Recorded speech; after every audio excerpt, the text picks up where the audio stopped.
Muy buenas tardes a todos, hermanos. ¿Me escuchan? ¿Sí? ¿Está bien? Perfecto. Es un placer para mí regresar al Paraguay. Estuvimos aquí con mi esposa hace 3 años y bueno, aquí estamos de regreso una vez más. Siempre es un placer para mí tener la oportunidad de enseñar la palabra, de predicar la palabra, de compartir lo que el Señor ha dejado para nosotros desde hace tanto tiempo, pero que en realidad es algo para que lo vivamos ahora.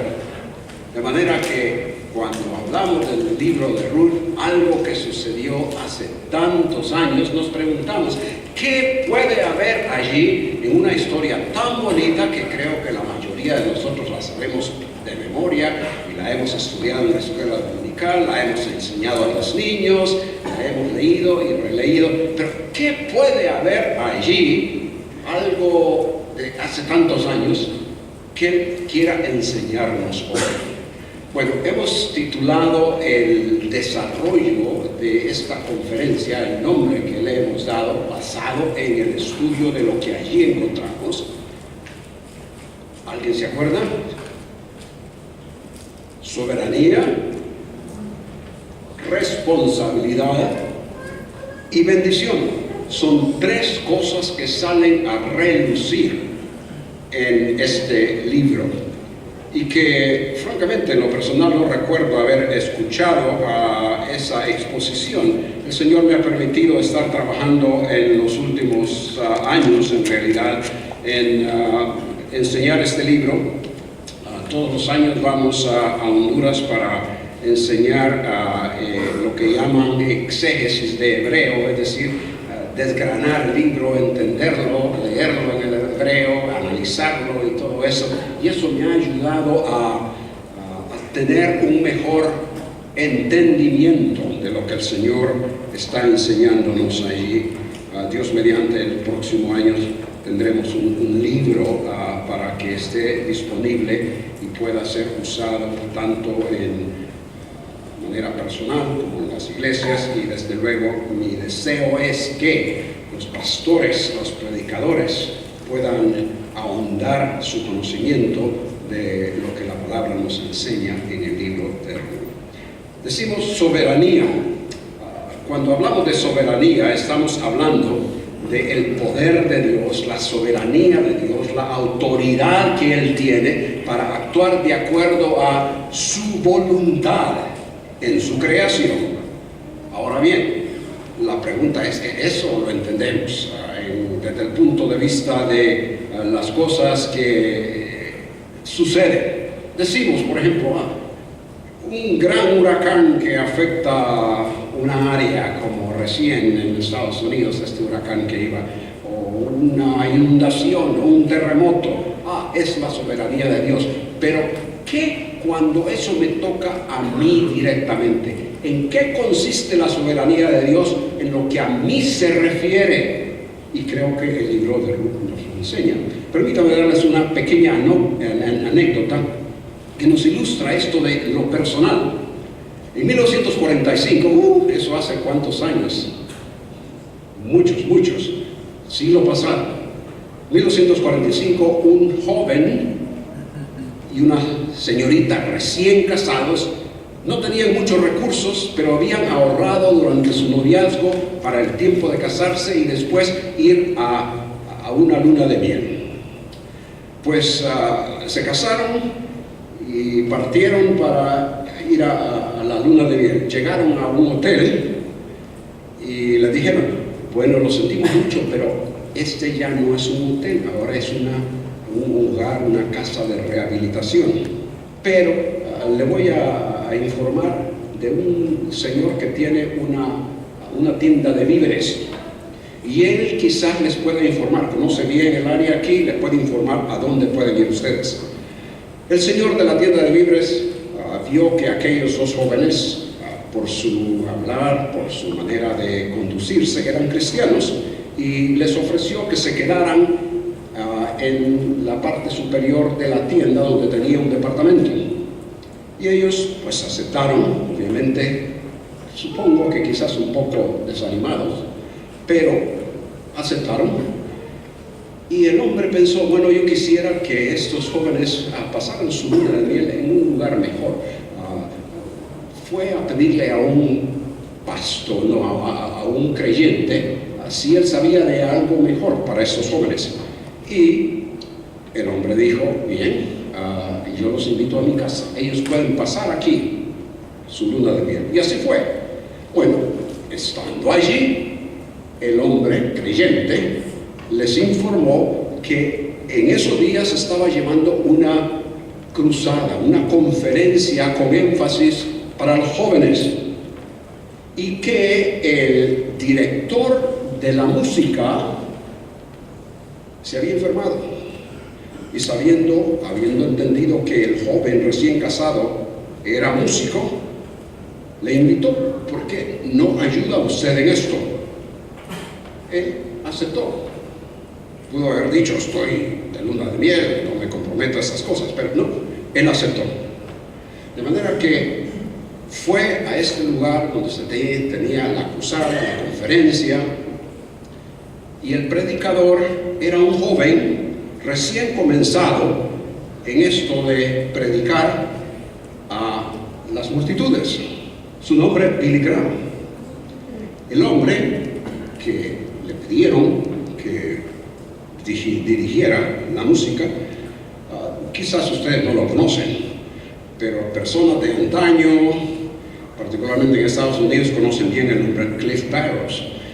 Pero Cliff continuó colaborando con Billy Graham en sus campañas, de manera que la gran mayoría de los años de las cruzadas de Billy Graham, si alguno de ustedes en una ocasión puede tener la oportunidad de ver tal vez en YouTube una de aquellas cruzadas de los 1960, 70, los grandes coros que se armaban, estamos hablando de 500, 600 personas, era Cliff Barrows quien lo dirigía. Este hombre y su esposa pudieron haber dicho, oh no, ¿qué vamos a estar haciendo aquí? Mejor nos vamos, quizás desanimados, porque al fin y al cabo no salieron las cosas como nosotros queríamos. Pero en esa ocasión podemos ver un ejemplo de la soberanía de Dios en la vida de las personas. Muchas veces las cosas no salen como nosotros nos imaginamos.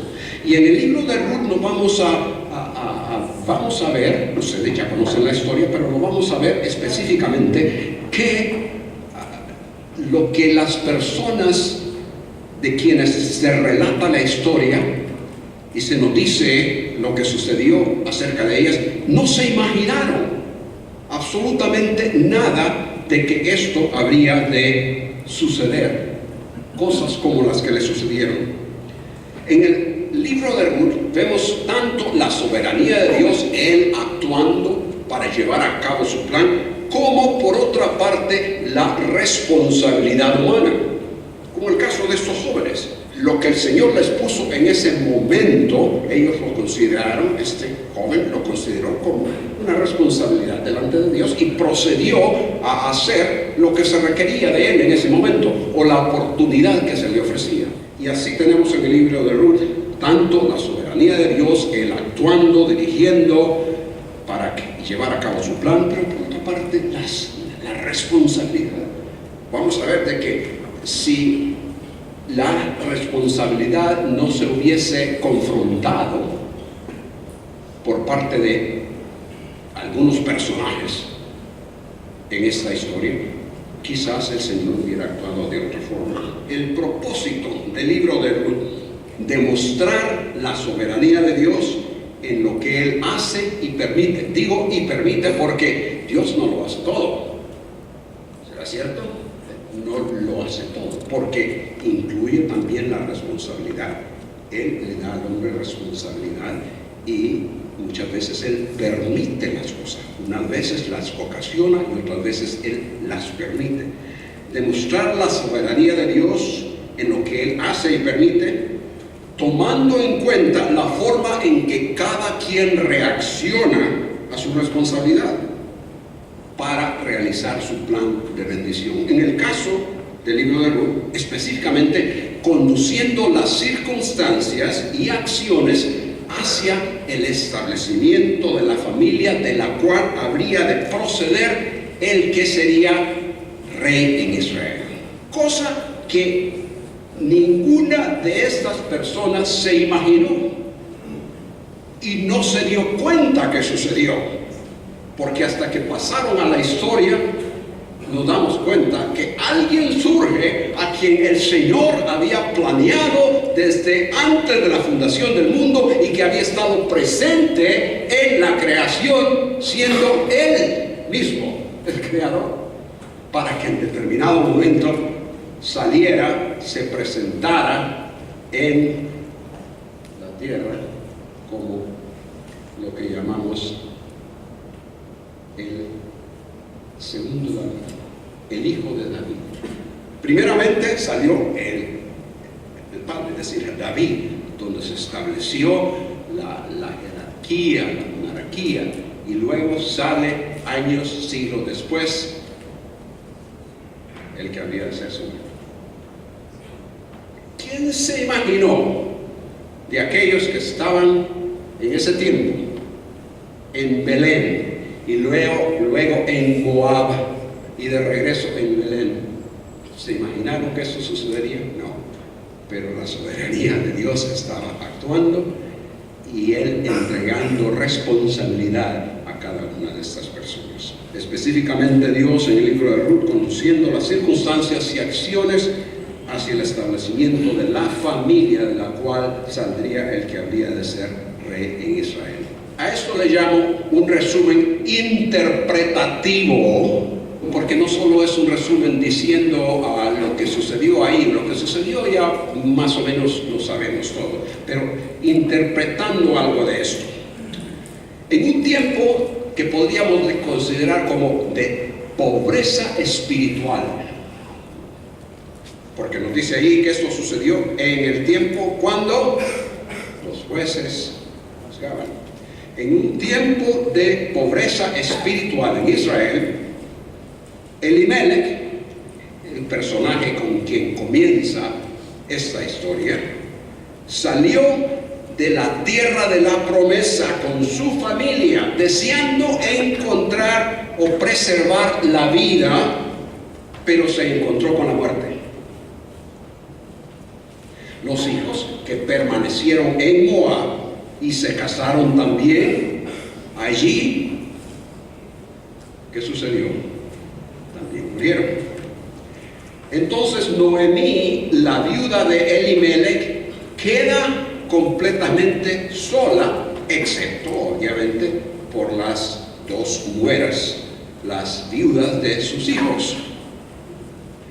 Ella decide regresar a su propio lugar en Belén, la tierra de Judá, porque dice por ahí que escuchó que Jehová había visitado a su pueblo. Entonces dijo: voy de regreso a Belén, que estoy haciendo aquí en Moab, tierra extraña. Sus nueras decidieron ir con ella, pero ella trató de convencerlas para que no lo hicieran, porque ¿qué iban a hacer con ella cuando en realidad las perspectivas para que ellas volvieran a casarse no existían, siendo ella, es decir, una mujer vieja y ya no teniendo la posibilidad de tener hijos? Orfa regresa, pero Ruth se queda, se pega, como vamos a ver una vez que veamos el capítulo, se pega a Noemí. Y no solo eso, sino que determina acompañarla y jura ante Yahweh. Me van a escuchar diciendo la palabra, el término Yahweh. Lo tenemos en Reina Valera como Jehová. Me parece que posiblemente, no sabemos en realidad cómo el nombre personal de Dios se pronunciaba, porque los judíos decidieron no pronunciarlo y por lo tanto se ha perdido cuál era la pronunciación. Pero creo que Yahweh es un poco mejor, quizás más cerca de lo que habría sido que lo que tenemos en la Reina Valera, Jehová. Así es que determina, es decir, Ruth determina acompañar a Noemí y jura ante Yahweh, el Dios de Israel, permanecer con ella hasta la muerte. Ambas entonces regresan y llegan a Belén, y cuando la gente las ve a Noemí, se preguntan: ¿es esta Noemí? Esta mujer está amargada, pero como para decirles el Señor, particularmente a Noemí: no estés amargada, date cuenta, entiende lo que ha sucedido, entiende lo que yo estoy haciendo. Entran y lo primero que ven cuando entran son los siembros que han crecido y que la cosecha está lista. Esa es como una indicación de la bendición que Dios trae a su pueblo y como una predicción de la bendición que Él tendría para esta familia, para lo que quedó de esta familia. Entonces, ¿qué aprendemos nosotros? Qué bonita la historia, ¿verdad? La hemos, como he dicho, contado, enseñado a los niños en la escuela dominical, quizás hasta hemos visto películas, no sé. Nosotros tuvimos con mi esposa la oportunidad de ver una producción teatral cantada, excelente, de Ruth. De manera que los cristianos sabemos qué es el libro de Ruth en cuanto a la historia. Pero ¿qué nos enseña ese primer capítulo a nosotros? Esto es lo que quisiera que recordáramos en cuanto al primer capítulo en totalidad, como resumen. Decidir dejar el lugar de bendición por las circunstancias inmediatas sin considerar la soberanía de Dios resulta en adversidad que puede afectar y complicar nuestras vidas y las de otros. Es necesario entonces regresar para tener la perspectiva de bendición. Vamos a estar viendo esto en detalle. Los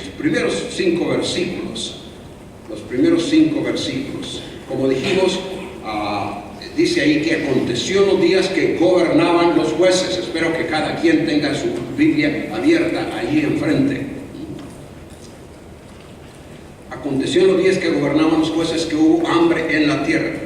Cuando nos dice los días que gobernaban los jueces, no es solo para situarnos históricamente necesariamente, pero nos está comunicando que la situación que se va a relatar aquí se llevó a cabo en un periodo, como dije anteriormente, de gran pobreza espiritual, un periodo desfavorable, un periodo adverso para el pueblo de Dios, como sucedió tantas veces durante ese tiempo.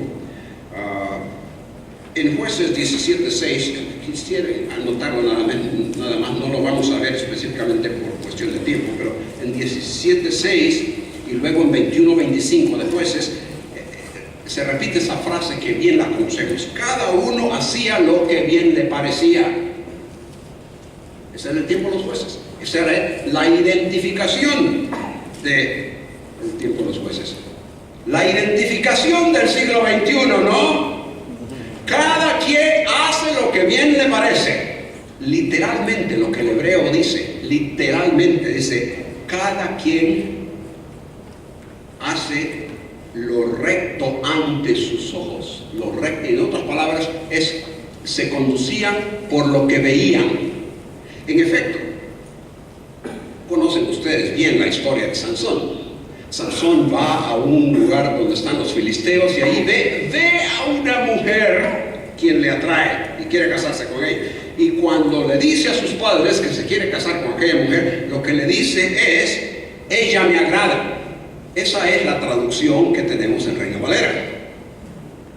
Pero en hebreo literalmente dice: ella es recta, ella está bien, ella es lo correcto ante mis ojos. Cada quien hacía lo que parecía bien ante sus ojos. Eso me parece bien. Vamos, eso es lo que yo quiero. Y así sucede. El mismo Gedeón, que lo conocemos por su dedicación al Señor, porque va a pelear contra los madianitas y el Señor le da victoria. Bueno, pero ¿qué sucedió con Gedeón? Señor, quiero ver primero que el rocío está solo en el vellón, pero no en la tierra. quiero ver. Y después, sí, Señor, quiero verlo de la otra forma. Cada quien quería ver las cosas para proceder. Y si le parecían, ahí vamos. Ese era el tiempo en el cual esa gente vivía. Y dice que aconteció en ese tiempo que hubo hambre en la tierra. Bien, no sabemos cuál fue la razón para el hambre. ¿Fue acaso un castigo del Señor? Como en tantas ocasiones Él les mandó en efecto, ahí en el capítulo 6 después se habla de que Él le mandó a los madianitas y aquellos venían y destruían las cosechas y lo dejaban sin comer y todo eso. No sabemos que esa haya sido la ocasión, pero hubo un hambre en la tierra. Ya sea que esto fue causado directamente por Dios o que haya sido permitido por el Señor, la cosa es que se dio esto. Y este hombre, este varón de Belén, llamado Elimelech, se fue a morar entonces en los campos de Moab, él y su mujer y sus 2 hijos. Desde el punto de vista humano, puramente basándose en lo que sucedía, muchos hubieran hecho exactamente lo mismo: emigrar.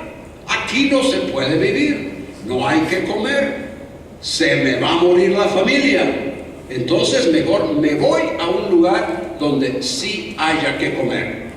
Y partieron. Cualquier persona hubiera hecho eso en la mayoría de los casos. Pero el caso, hermanos, es este. Esta no es una circunstancia cualquiera, en un país cualquiera, en una familia cualquiera.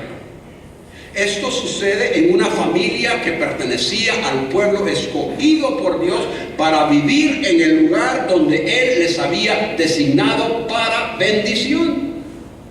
Y si ustedes ven en las partes anteriores y las que siguen también, pero particularmente en lo anterior, esto de Deuteronomio, Levítico, todo eso del Pentateuco, se van a dar cuenta que el Señor constantemente les está hablando de que Él les bendeciría. ¿Dónde? En la tierra. Y les dice: esta es la tierra que yo os he dado. Y aún antes de que la nación de Israel fuese oficialmente formada allá en el Sinaí, cuando se les dio el pacto, la constitución por la cual ellos deberían de guiarse, aún antes de eso, con los patriarcas, no era así nomás que ellos podían salir de la tierra. Una vez que Abraham se situó ya en la tierra que Dios le prometió que le daría a él y su descendencia, a Isaac, y eso lo encontramos en el capítulo 26 de Génesis, pueden anotar, Génesis 26, 1 al 5. A Isaac se le dice específicamente no ir a Egipto, sino habitar en la tierra que Dios le diría. Años después, cuando Jacob se dio cuenta que su hijo José estaba vivo y que era el gran señor en Egipto y que había mandado una caravana para llevarlo a Egipto antes de salir de la tierra, con todas esas circunstancias, que se iba a reunir con aquel hijo a quien él amaba y por quien había llorado tanto creyendo que estaba muerto. Con todas esas circunstancias, leemos ahí en el capítulo 46 de Génesis que él adoró al Señor y el Señor se le apareció y le dio permiso. No podía él salir así nomás. Porque esto está bueno, que voy a ver a mi hijo de nuevo. No, él sabía que aquella tierra, él era el lugar donde el Señor quería que estuviera, y sale pero con el permiso del Señor, y el Señor le promete y le dice que él va a regresar a la tierra. Y ustedes saben que cuando regresaron, cuando salieron de la tierra 400 años después, llevaron con ellos los huesos, porque ese era el lugar de bendición. No sabemos en realidad si lo que sucedió, si Elimelech pidió al Señor, le pidió alguna dirección en cuanto a abandonar la tierra, irse a Moab. el texto no nos dice. Pero lo que podemos ver es las consecuencias. Como dije anteriormente, haciendo el resumen de este capítulo, este hombre salió buscando preservar la vida. Se fue de ahí porque si se quedaba se moría, en su razonamiento y en lo que podía ver. Pero ¿qué sucede? El versículo 2 nos dice el nombre de él, de su esposa, de sus hijos. Y el versículo 3, cuando ustedes vean la letra Y, la conjunción I, es posible que la traducción apropiada sea pero. En el hebreo, la conjunción I y palabra pero es la misma, es tan solo una letra. Y va a ser únicamente el contexto que nos va a indicar cómo debe ser. Aquí no creo que simplemente nos está diciendo y, está dando una secuencia de cosas, de sucesos. No, creo que aquí nos está diciendo que aquel hombre se fue con su familia, este es su nombre, pero murió Elimelech, marido de Noemí, y quedó ella con sus 2 hijos. Alguien podrá decir, pura casualidad, el hombre ya estaba viejo, el hombre algo.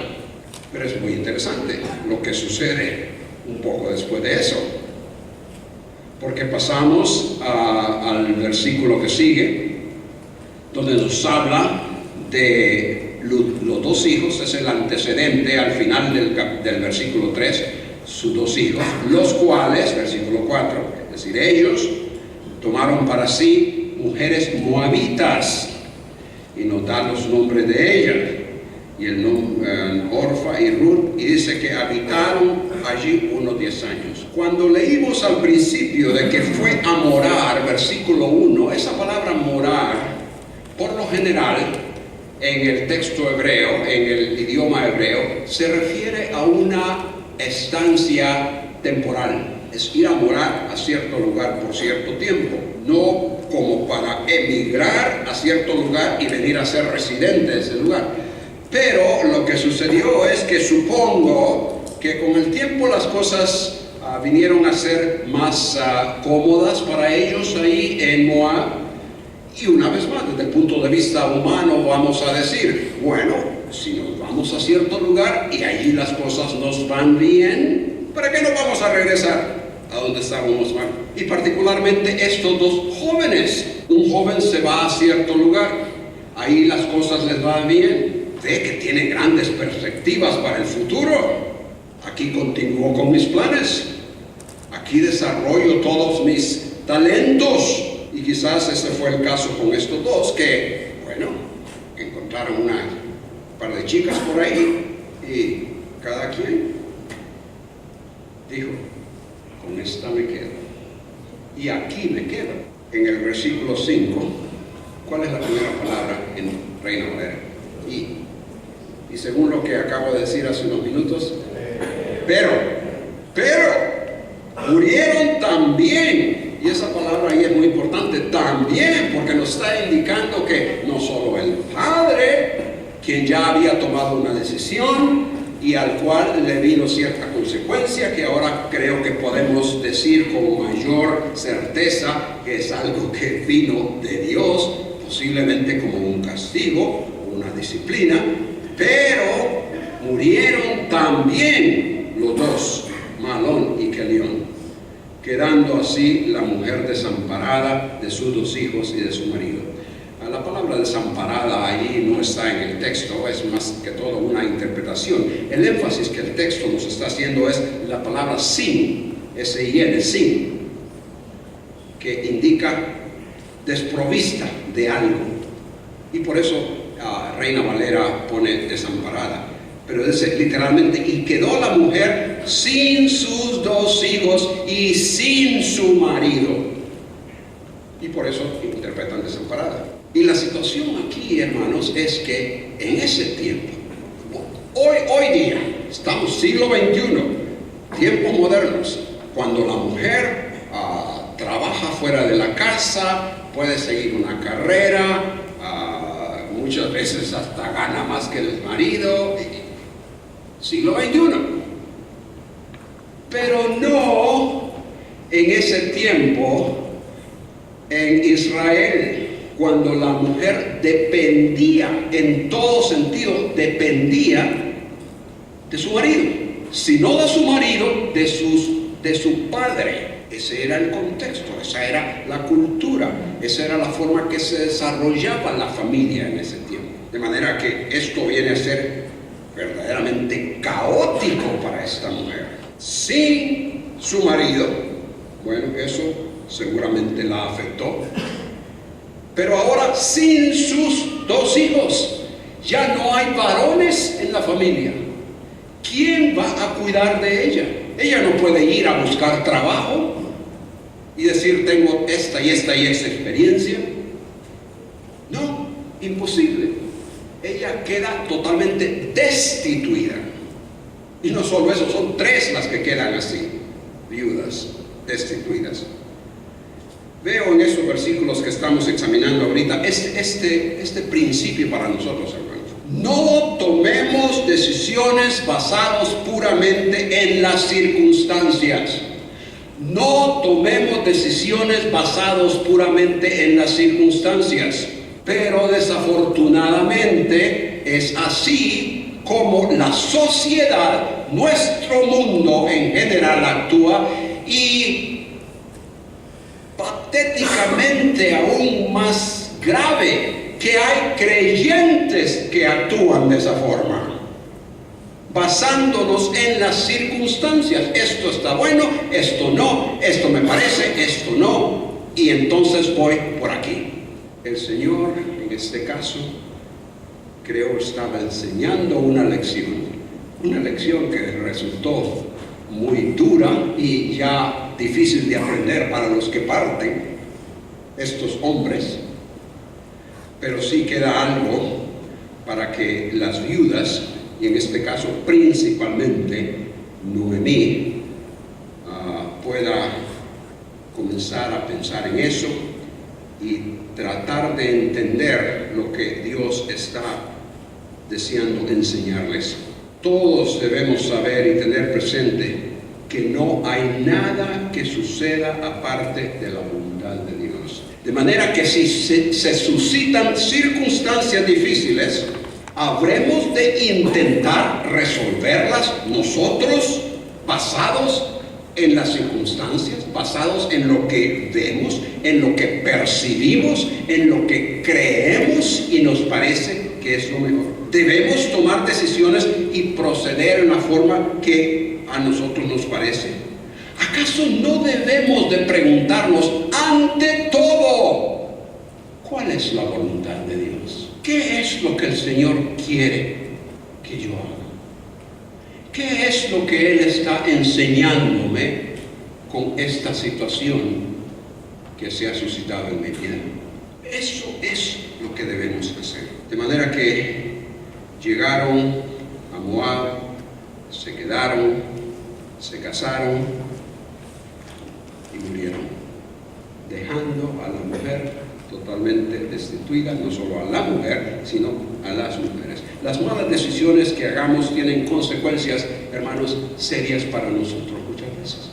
Pero estemos seguros de esto: lo que nos sucede a nosotros o lo que nosotros hagamos no concierne exclusivamente nuestras vidas, sino que por lo general, casi en todo tiempo, toca negativamente a otras vidas también. Sucede en familias, en empresas. Recientemente, en el lugar donde estamos viviendo, vimos una gran cadena de supermercados en quiebra, cerrando todos los supermercados. Una cadena que había estado ahí por años. Tenía el nombre de la familia. El nombre de la familia era el nombre de los supermercados. Y leí en un artículo que salió que la razón era porque uno de los hijos, de los herederos, había despilfarrado cantidades de dinero. De varios, uno. De manera que las demás familias fueron afectadas. No solo eso, ¿Cuántas personas quedaron desempleadas? Hermanos, podemos estar seguros que cuando usted y yo hacemos malas decisiones por las cuales el Señor quizás nos ala las orejas o nos da un buen pescozón, o quizás aún algo peor, podemos estar seguros que hay otros que están siendo afectados. Y eso sucede en nuestras familias. Y hermanos, pensemos en esto. Sucede en nuestras iglesias. ¿Cuántas veces no hemos visto que un ministerio, una iglesia es destruida, es totalmente desparramada? Aún hay iglesias que con el tiempo tienen que cerrar. ¿Por qué? Porque el anciano, el pastor, el diácono o lo que sea hizo esto y esto y esto y esto, se supo en toda la comunidad y ahora hay vergüenza en la congregación. Y por sobre todo, lo peor de todo es que el nombre del Señor está siendo deshonrado. Eso es lo peor. En este caso, hubieron consecuencias serias. No tomemos decisiones basadas puramente en las circunstancias. En segundo lugar, vamos a los versículos que cubren la mayor parte del capítulo. Y este es el principio que deseo que recordemos. Tomemos decisiones, dijimos, ¿cómo no? Ahora sí vamos a decir, ¿cómo sí? Tomemos decisiones con Dios en mente y el bienestar de otros. Ya Elimelech hizo su decisión. Los hijos hicieron su decisión. Ahora le tocaba a Noemí hacer una decisión. ¿Permanecería ella en tierra extraña con sus nueras? Noten en el versículo 6, hicimos referencia a esto anteriormente, pero el versículo 6 nos dice lo que le motivó a tomar la decisión que hizo.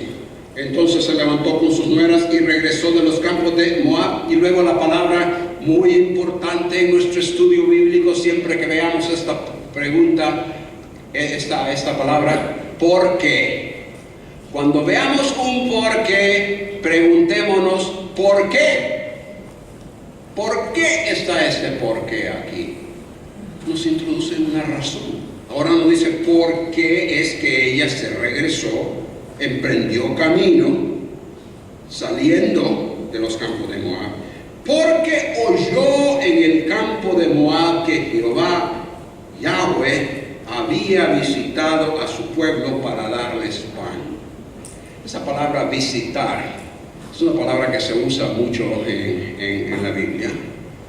Y es una palabra que tiene que ver con la manifestación de Dios en las vidas de las personas.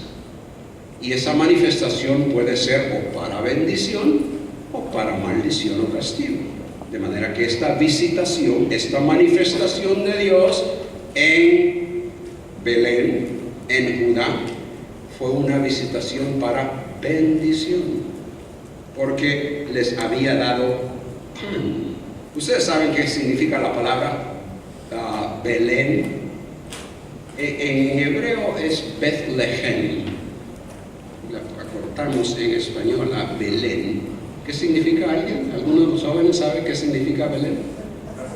Casa de pan. No había pan en la casa de pan. Pero ahora sí hay. Ahora sí hay. Dios ha visitado el lugar y ha traído bendición. Entonces ella, al escuchar aquello, comenzó a tener la perspectiva de que Yahweh, Dios, el Dios de Israel, estaba en acción. Él estaba llevando a cabo algo que obviamente a ella le llamó la atención. Esta es la primera vez que se usa la palabra Yahweh o Jehová, de 18 veces que se usa en el libro. Y la próxima vez que aparece es en el deseo de Noemí, que cuando le expresa un deseo a sus nueras en el versículo 9. Ahora bien, esta es la primera vez. ¿Habría sido Yahweh tomado en cuenta en decisiones previas? Evidentemente no. Pero ahora en esta decisión, lo que Dios está haciendo es lo que la motiva a ella a hacer esto. Regresar. Lo que Yahweh había hecho hizo que Noemí decidiera regresar. Como el hijo pródigo. Pensó algo como, digamos, ella pensaría como el hijo pródigo diciendo, en Judá ya hay pan, y yo aquí perezco de hambre. Me levantaré e iré a mi tierra, de regreso a Belén. Quizás nosotros hemos hecho decisiones que han causado consecuencias de pena y sufrimiento. O quizás hemos sido víctimas de esas decisiones que otros han tomado. En este caso, evidentemente, Noemí no era la culpable. No había hecho ella la decisión. Quien tenía la palabra para ir a Moab era Elimelech. Y evidentemente, quienes tuvieron la palabra para quedarse ahí fueron los hijos. De manera que ella estaba sujeta a eso y ella vino a ser víctima, podríamos decir, de las consecuencias. Pero cuando nosotros somos, ya sea culpables o víctimas de decisiones mal hechas, debemos entonces escuchar, poner atención, oír lo que Dios ha hecho. Mira el testimonio de las Escrituras. Contempla la forma en que Dios se manifiesta con bendición hacia los suyos.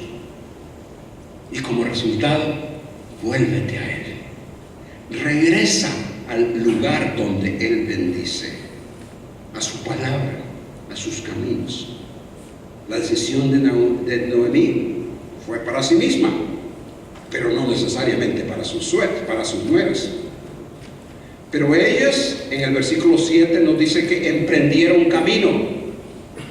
Ellas emprendieron camino con ella. Salió pues del lugar donde había estado y con ella sus dos nueras, y comenzaron a caminar para volverse a la tierra de Judá. Esa palabra volverse se usa muchas veces a través de todo este libro, particularmente en este capítulo 1. Esa palabra es muy importante teológicamente en el Antiguo Testamento, porque es la misma palabra, es el mismo verbo que se usa muchas veces allá en los profetas diciendo, volveos, regresad.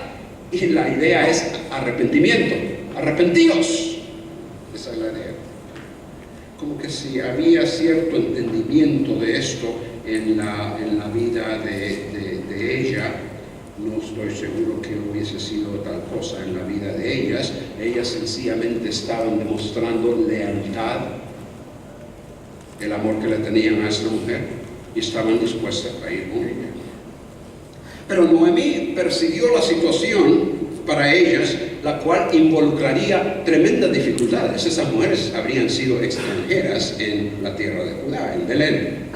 No solo habrían sido extranjeras, sino que también ella, pensando en que lo natural, lo que la ley dictaba y lo que se acostumbraba en aquellos tiempos era que si una mujer quedaba viuda, entonces que el hermano se casara con ella. Pero en este caso no había más hermanos, y entonces por eso es que ella, es decir, Noemí, les da todo el discurso, por decirlo así, toda la exposición de que esto va a ser un desastre para ellas, irse con ella de regreso a Belén, porque estoy muy vieja. Y aún si lo extraordinario, lo milagroso pasase de que yo fuera a tener un marido y que fuera a concebir y que tuviera hijos, ¿se esperarían ustedes hasta que ellos crecieran?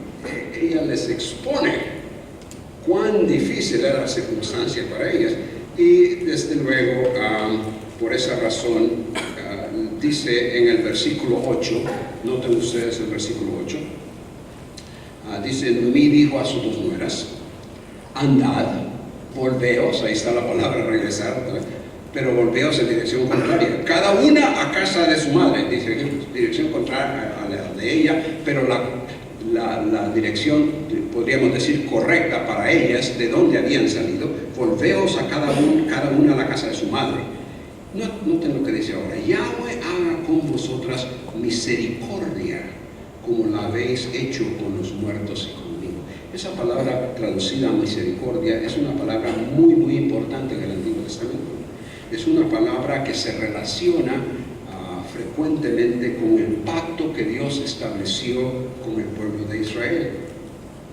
Es una palabra que involucra el concepto de lealtad, no solo al pacto, sino en otras relaciones en las que existe un vínculo con obligación familiar o aún amistad entre las personas. Vosotros, está diciéndoles, habéis sido leales conmigo, habéis demostrado vuestro amor conmigo y con los dos hijos que han muerto. Y yo deseo que Yahweh haga eso con vosotras, que os demuestre esa lealtad. Y qué interesante que les está diciendo que se vayan a su tierra de regreso, o que se vayan a la casa de sus padres en Moab, y que Yahweh les bendiga y les muestre esta gran misericordia o lealtad. Noemí entiende que Dios, el Dios de Israel, tiene soberanía y tiene poder no solo en el área de Israel o de Judá, sino que también allá en Moab. Aquellas se habían de regresar, como dijo un poquito más adelante acerca de Orfa, a sus dioses. Pero Yahweh puede bendeciros. Esta mujer permanecía con el pensamiento, por lo menos el pensamiento, y esperamos también que una real fe de que el Dios de Israel era el Dios soberano sobre toda la tierra. Entonces, ella desea que eso suceda para ellas.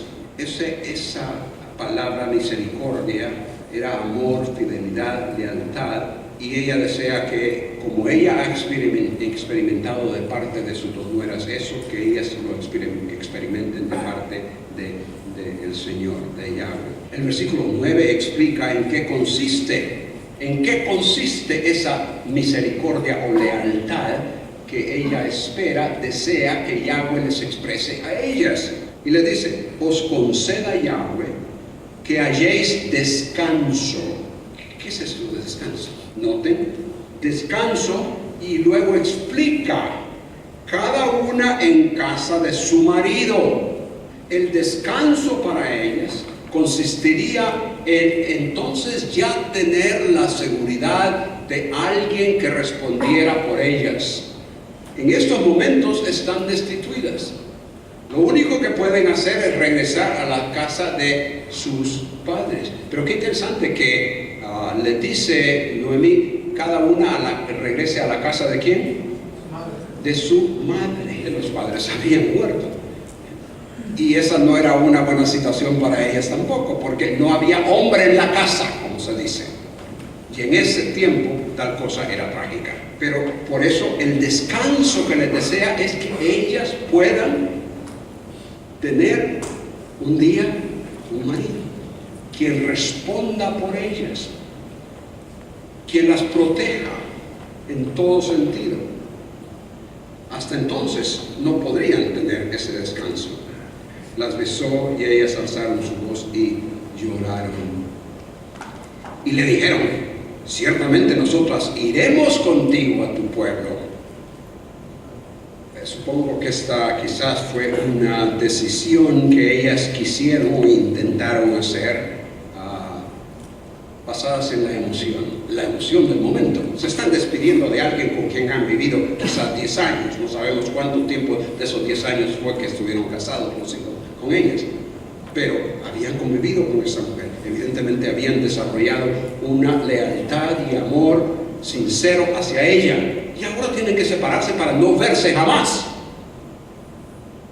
No queremos separarnos de ti, vamos contigo. Y entonces es cuando ella comienza a hablarles claro y a exponerles la situación. Versículo 12: golpeos, hijas mías, he ido, soy vieja para tener marido. Y ya luego les explica lo que ya hemos mencionado acerca de la imposibilidad para ella ser el instrumento que habría de proveer a su marido en el futuro. Versículo 14, y ellas alzaron otra vez su voz y lloraron amargamente. Esa es la idea, que levantaron su voz y lloraron otra vez. Y Orfa besó a su suegra. Orfa entendió la realidad que ella habría confrontado y decidió regresarse. Ahora bien, aquí sí creo que Reina Valera nos ayuda mucho, porque dice, y Orfa besó a su suegra, y luego, ¿qué dice Reina Valera? La próxima palabra, más, que es otra forma de indicar, pero, porque aquí lo que nos está indicando es un contraste. Y una vez más, en este capítulo lo que tenemos es una serie de decisiones. Y por eso estamos diciendo, no tomemos decisiones de esta forma, pero sí tomemos decisiones de esta otra forma. Más, es decir, Orfa hizo su decisión, cambió de parecer de lo que ella había dicho y decidió que en realidad, al ver la situación como se le planteó, lo mejor para ella era regresar de donde había venido. Más pero Ruth se quedó con ella. Esta palabra quedó o quedar, este verbo es muy interesante porque literalmente significa pegar, como quien pega algo con goma. Se pegó a ella. Casi puedo ver a Ruth agarrada de qué mujer. Yo me quedo contigo. Y diciéndole las palabras que son tan famosas y que leemos en los versículos 16 y 17, quizás agarrada de aquella mujer y diciéndole, no me ruegues que te deje y que me aparte de ti, porque a donde quiera que tú fueres, iré yo, y donde quiera que vivieres, viviré. Y luego estas palabras que también conocemos, tu pueblo será mi pueblo y tu Dios mi Dios. En hebreo es muy dramática esa última frase. Apenas son 4 palabras. Aquí tenemos tu pueblo será mi pueblo y tu Dios mi número, muy escueto. Pero esa cosa tan breve resalta por su brevedad y la forma en que la habría expresado. Entonces tenemos aquí Ruth tomando también una decisión. Pero regresemos al punto de la decisión de Noemí. La decisión de Noemí fue porque escuchó acerca de lo que Dios estaba haciendo y luego cuando les dijo a sus nueras que se regresaron, lo hizo pensando en ellas, razonando por lo menos ella en su mente que no era lo correcto y lo apropiado, lo más beneficioso para aquellas mujeres que regresaran con ella, que fueran con ella. Y de ahí es que derivamos este principio de tomemos decisiones con Dios en mente, tomando en cuenta lo que Él hace, pero también el bienestar de otros. Y aquí vemos que Ruth hace precisamente lo mismo, porque ella está pensando en el bienestar de esta mujer. Ella sabe que esta mujer está ya anciana, o por lo menos entrada en años. Es una mujer, va a ir de regreso a su pueblo, a su lugar natal, pero de todas maneras, siendo mujer, tiene toda la desventaja que la sociedad de aquellos tiempos le habría ofrecido, o a la cual le habría limitado. Por lo menos habría dicho, yo estoy joven. Y como vamos a ver, una mujer muy responsable. Pensando en ella, es que entonces le dice, yo voy a ir contigo, no me ruegues que te deje.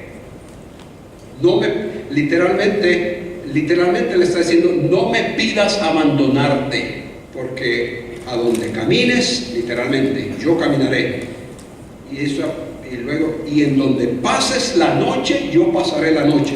Esa palabra traducida, donde quiera que vivieres, viviré.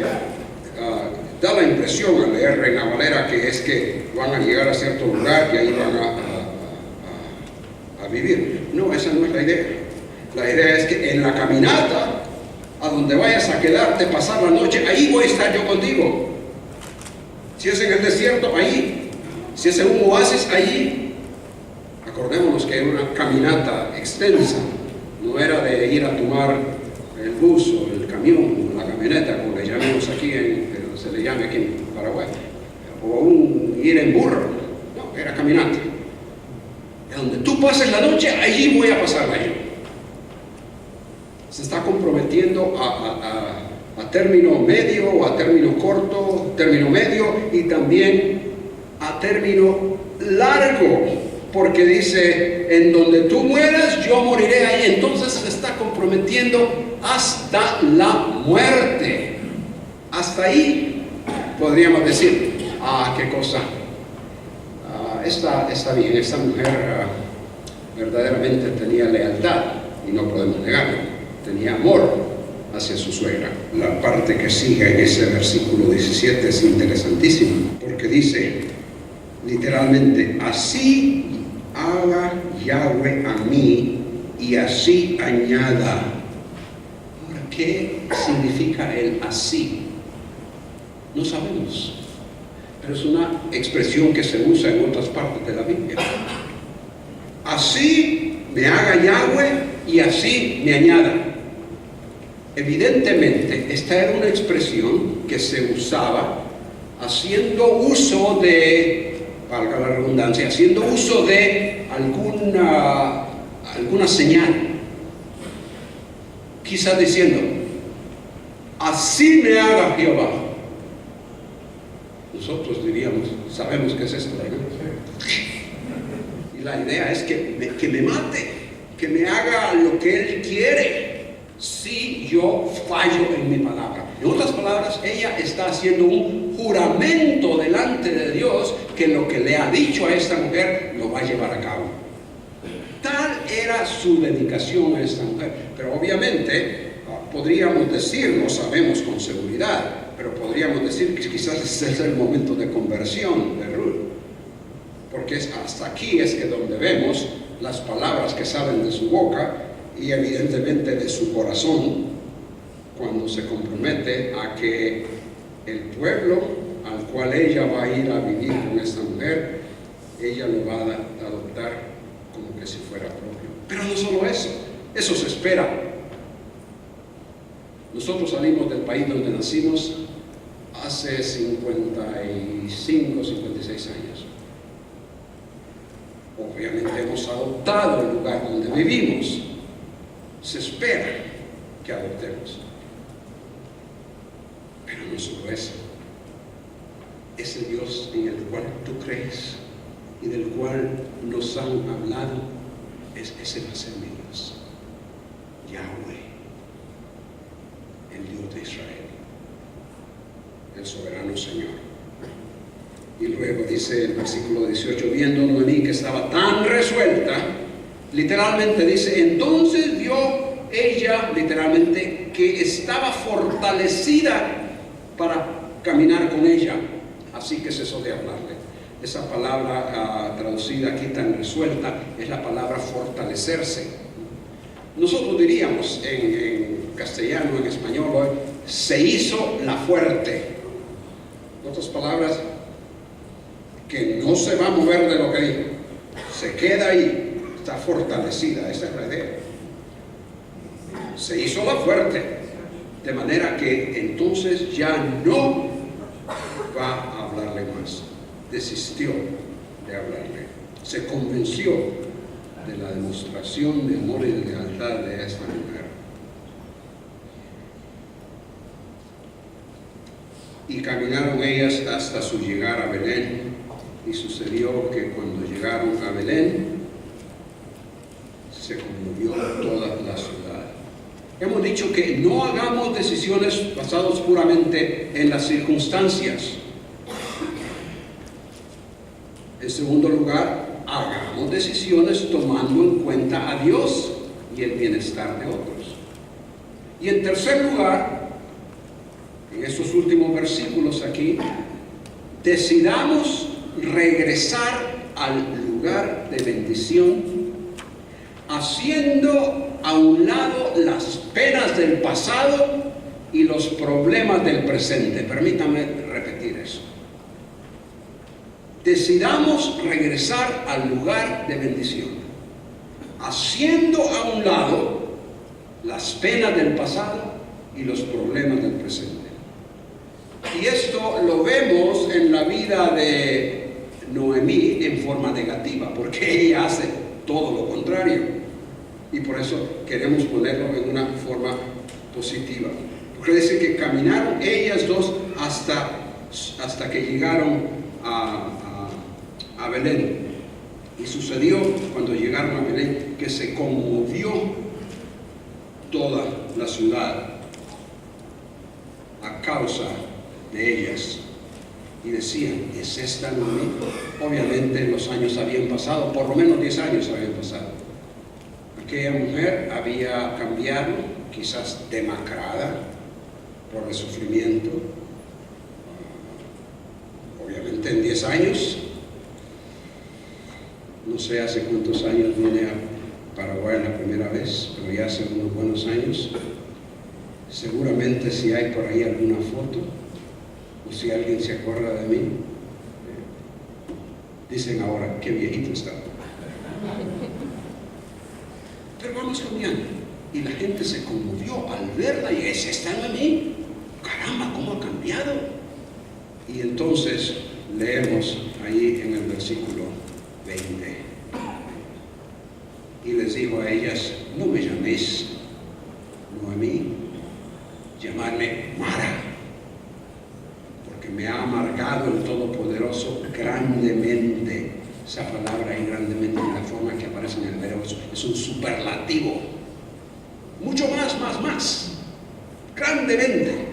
Ya ella había expresado algo que más o menos contiene ese pensar, pero ahora noten el versículo 13, es el que busco, versículo 13, cuando le dice, por tanto esperaríais hasta que fuesen grandes ellos, si acaso yo fuese a tenerlos, esos hijos, había de quedaros sin casar por amor a ellos. No, hijas mías, literalmente, porque es muy amargo para mí, más que para vosotras, pues ha salido contra mí la mano de Yahweh. ¿En qué sentido era más amargo para ella, humanamente hablando? Bueno, el hecho de que ella había perdido a su esposo y a sus 2 hijos, y ahora estaba totalmente destituida, y estaba vieja. No había posibilidad de que alguien fuese a tomar cuidado de ella. Las nueras habían perdido a su esposo, pero estando jóvenes, pues la oportunidad existía para que fuesen a casarse y encontrasen el descanso. De manera que para mí esto ha sido el triple de amargo que para vosotros. Y ella entiende esa situación como el hecho de que la mano de Dios, de Yahweh, ha salido contra mí. La idea de contra es que Dios se ha hecho mi enemigo. No me llaméis Noemí. Noemí es una palabra que significa agradable, dulce, placentera. No, esa no es mi personalidad ahora. No siento que mi nombre, que ese nombre expresa lo que soy. Lo que expresa lo que soy es Mara. Esa palabra significa amarga. Estuvimos en España hace unos años y estuvimos en una iglesia y nos dimos cuenta que el pastor, la esposa del pastor se llamaba Mara. Y yo pensé, ¿será que será amarga esta señora? Pero no, todo lo contrario. Y nos fuimos dando cuenta que le decían Mara porque se llama maravilla.